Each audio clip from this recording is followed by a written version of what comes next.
जय महाराष्ट्र, मी मराठी माणूस प्रदीप। आपण सगळे निकाल पाहतोय, अनेक निकाल अजूनही यायचे बाकी असतील किंवा आलेच सगळे निकाल। आणि या सगळ्या गोष्टींमधून एक धक्कादायक गोष्ट समोर आली, ती म्हणजे महाराष्ट्रामध्ये महायुतीला फार मोठे झटके बसलेत। म्हणजे एवढी मोठी ताकद असताना देखील, इतके पक्ष फोडून देखील, इतके नेते सोबत घेऊन देखील महायुतीला इथं काहीही आपली ताकद आजमावता आली नाहीये। लोकांनी सरळ सरळ थाडून टाकले। देवेंद्र फडणवीसांच्या त्या घाणेरड्या राजकारणाला लोक कंटाळलेत। याच्या सगळ्या फोडाफोडीची राजकारण झाली। ज्यांनी करोडोंचे भ्रष्टाचार केले त्यांना सत्तेत घेऊन बसणारे हे सगळे लोक, किंवा खास करून या सगळ्या राजकारणाच्या मध्यस्थानी असणारे फडणवीस, सरळ सरळ लोकांनी फडणवीसांना राजकीय पटलावरून बाद करून टाका असंच काहीशे इशारे देऊन टाकलेत। पण त्या व्यतिरिक्त एकनाथ शिंदेना चांगलं मग या सगळ्या गोष्टी मिळाल्यात। म्हणजे ज्यांनी गद्दारी केली किंवा त्या सगळ्या गोष्टी कट्टर शिवसैनिकांनी एकनाथ शिंदेची पाठराखण केली, ते सरळ सरळ आपल्याला दिसतं। पण देवेंद्र फडणवीसांना राजकारणात नकोच असा काहीसा सूर एका बाजूने आपल्याला ऐकायला मिळतो। त्यामुळे भाजपाचं कोण पुढे असेल राज्यामध्ये आणि कोण भाजपाला आता तारेल, या सगळ्या गोष्टी पाहणं फार महत्वाचं आहे। पण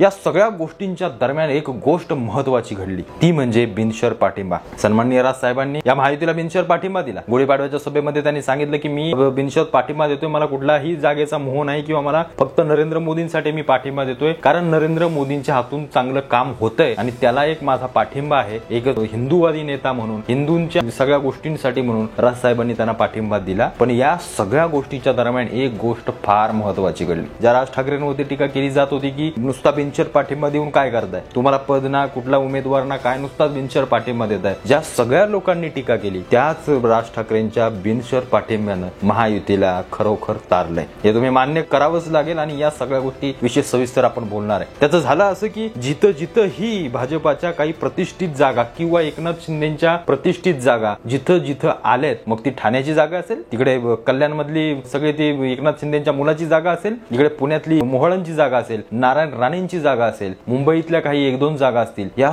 सगळ्या प्रतिष्ठेच्या जागा फक्त आणि फक्त राजसाहेबांच्या पाठिंब्यामुळेच निवडून आलेत। हे म्हणायला काही वावगं ठरणार नाही, कारण मनसेचा जिथं जिथं मोठ्या प्रमाणात टक्का होता ते सगळं मतदान या लोकांना झाल्या कारणाने ही सगळी लोक मला असं वाटतं निवडून आलेत। कारण ज्या प्रकारे महाविकास आघाडीने सगळे जाळे फेकली होती, त्या सगळ्या जाळ्यामध्ये ही लोक नक्कीच गुरफटली असती। आणि ज्या प्रकारचं सगळं वातावरण आहे, कारण यांना मिळालेली मतं ही अनेक पक्षांची मतं आहेत, ना की त्यांच्या वैयक्तिक कुठल्या पक्षाची मतं आहेत। पण ह्या सगळ्या जागांवरती मी बारकाईने जेव्हा अभ्यास केला तेव्हा एक गोष्ट निष्कर्षानं पुढे येते, किंवा खास करून ती मी गोष्ट अधोरेखित करावीशी मला वाटली की राजसाहेबांनी दिलेल्या बिनशर्त पाठिंब्याचा खरोखर 100% फायदा या लोकांना झालाय। जिथं जिथं त्यांनी सभा घेतल्या, जिथं जिथं लोकांना त्यांनी आव्हान केलं, जिथं जिथं त्यांच्या स्थानिक पक्ष जो मनसेचा एक जो मतदार होता, त्या सर्व मतदारांनी यांना मतदान केलेलं दिसतंय। पण या सगळ्या गोष्टी होत असताना देवेंद्र फडणवीसांनी ज्या प्रकारे मनसेला किंवा ज्या प्रकारे या सगळ्या गोष्टी ते करतात, किंवा त्यांनी आतापर्यंत टीका केली आपल्या त्या मनसे या पक्षावरती, राजसाहेबांवरती टीका करायचे, पण जेव्हा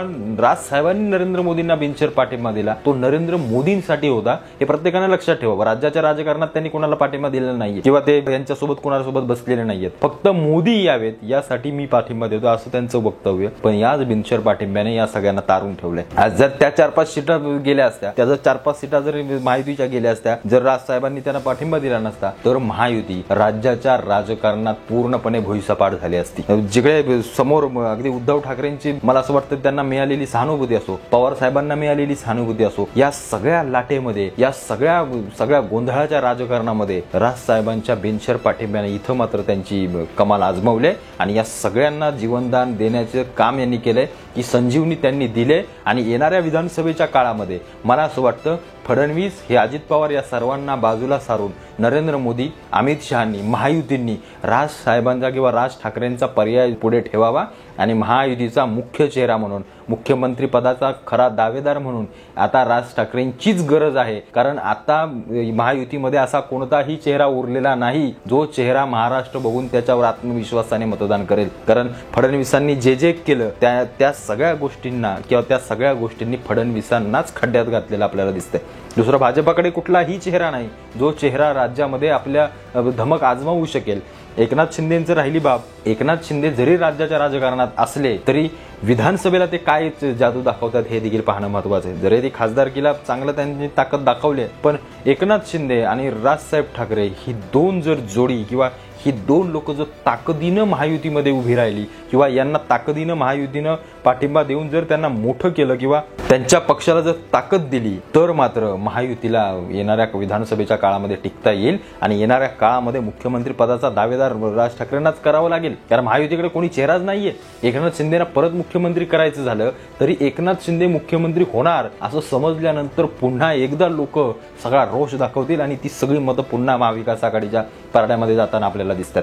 त्याच्यामुळे असा व्यक्ती जो ज्याने कधी पदाला आजमावलेलं नाही असा एक नवीन चेहरा लोकांना आणि पण राज्याच्या राजकारणात जुना असलेला राज्याच्या राजकारणात प्रभावी असलेला असा चेहरा फक्त एकमेव आता सध्या तरी आपल्याला राज ठाकरे दिसतात. बाकी असा कोणताही चेहरा राहिलेला नाही. आणि ज्या प्रकारे राज ठाकरेंमुळे महायुतीला ह्या निवडणुकीमध्ये तारावं लागलं म्हणजे ज्या मोदींनी किंवा ज्या सर्व लोकांनी स्वतःच्या नावावर देखील महाराष्ट्रामध्ये काही करू नाही शकले तिथं राजसाहेबांच्या बिनशर पाठिंब्यानं या सर्वांना मोठी ताकद दिली आणि त्याच्यामुळेच हे सगळे टिकू शकले. नाहीतर ही महायुती कधी डगमगून कोसळली असती एवढं मात्र नक्की. तुम्हाला काय वाटतं सगळ्या गोष्टींबद्दल? आता राज ठाकरेंना किंवा राजसाहेबांना महायुतीने पुढं आणलं पाहिजे किंवा ढकललं पाहिजे किंवा जर येणाऱ्या काळामध्ये राज ठाकरे जर स्वतः तटस्थ उभे राहिले स्वतःच्या जागेवर तर महाराष्ट्रातली जनता त्यांना नक्की काय देणार आहे किंवा किती निवडणुकीमध्ये त्यांना पाठिंबा देईल की या सगळ्या गोष्टी पाहण्यासारख्या फार फार रंजक गोष्टी आहेत. पण ज्या प्रकारे घाणेरडं राजकारण केलं त्या घाणेरड्या राजकारणाला लोकांनी चांगलंच लाथाडलंय एवढं मात्र नक्की. तुम्हाला काय वाटतं या सगळ्या गोष्टीबद्दल मला आवर्जून कळवा. आणि या बिनशर पाठिंब्यानं महाराष्ट्रातली महायुती टिकवली यात मात्र काहीच शंका नाही एवढं मात्र माझ्या मनाला मी नेहमी सांगतो. आणि तुम्हाला सर्वांना माझं एक सांगणं आहे किंवा मी तुम्हाला सर्व मतदारांना किंवा सर्व लोकांना मी तुम्हाला सांगत असतो पक्ष येतात जातात सगळ्या गोष्टी होतात. देश देशाच्या जागेवर असतो. लोकशाही लोकशाहीच्या जागेवर असते.